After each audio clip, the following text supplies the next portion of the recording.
Struggling to make maintenance payments when your income has vanished?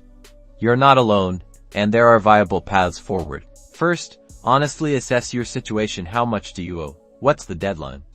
Understanding the exact figures is the foundational step to finding a solution.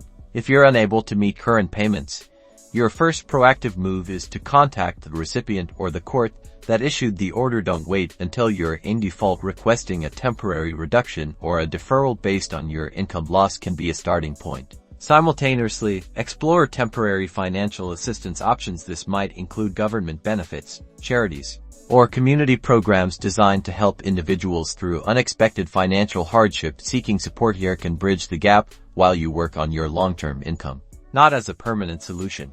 Next, focus on alternative income sources. This could involve looking for freelance work, gig economy opportunities, selling unused items, or even exploring temporary part-time employment. Think creatively about skills you possess that can be monetized quickly.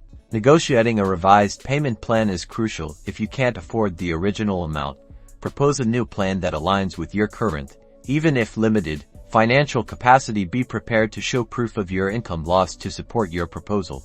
Crucially, consider seeking legal advice. A family law attorney or legal aid society can guide you through renegotiating the court order, understanding your rights, and ensuring you avoid further legal repercussions. They can help you formally present your situation to the court. Remember, addressing maintenance payments without income requires proactive communication, creative problem solving, and sometimes professional guidance. Taking these steps can help you manage your obligations and navigate this challenging period responsibly.